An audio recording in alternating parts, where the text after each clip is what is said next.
ପୁରୀ ଜିଲ୍ଲା ସ୍ୱେଚ୍ଛାସେବୀ ସଂଗଠନ ସାମୁଖ୍ୟ ଦ ବେଲ୍ ୟୁଥ୍ କ୍ଲବ ଓ ଉତ୍କଳ ୟୁଥ୍ ଫାଉଣ୍ଡେସନ କୋଣାର୍କ ମିଳିତ ଆନୁକୂଲ୍ୟରେ ରାଷ୍ଟ୍ରୀୟ ଯୁବ ଦିବସ ଆୟୋଜିତ ହୋଇଯାଇଛି। ଆର୍ତ୍ତତ୍ରାଣ କାର୍ତ୍ତିକେଶ୍ୱର ବିଦ୍ୟାପୀଠ କୋଣାର୍କଠାରେ ଆୟୋଜିତ ଏହି ସମାରୋହରେ ମୁଖ୍ୟ ଅତିଥି ଭାବରେ ଅବସରପ୍ରାପ୍ତ ପ୍ରାଧ୍ୟାପକ ଶରତ ଚନ୍ଦ୍ର ପ୍ରଧାନ ପ୍ରଦୀପ ପ୍ରଜ୍ୱଳନ କରି କାର୍ଯ୍ୟକ୍ରମକୁ ଉଦ୍ଘାଟନ କରିଥିଲେ।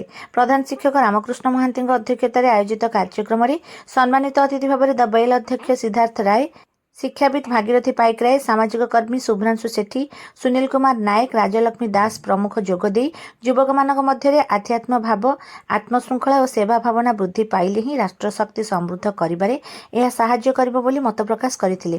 ପ୍ରଥମେ ସ୍ୱାମୀ ବିବେକାନନ୍ଦଙ୍କ ଚିତ୍ରରେ ଅତିଥିମାନେ ଶ୍ରଦ୍ଧାପୁଷ୍ପ ଅର୍ପଣ ପରେ ରାଷ୍ଟ୍ରଗାନ କରାଯାଇଥିଲା। ଏହି ଅବସରରେ ବିଭିନ୍ନ ସ୍କୁଲ କଲେଜରୁ ଆସିଥିବା ଛାତ୍ରଛାତ୍ରୀମାନେ ରାଷ୍ଟ୍ରଶକ୍ତି ଯୁବଶକ୍ତି ଶୀର୍ଷକ ଆଲୋଚନାରେ ଭାଗ ନେଇ ନିଜ ନିଜ ମତ ରଖିଥିଲେ।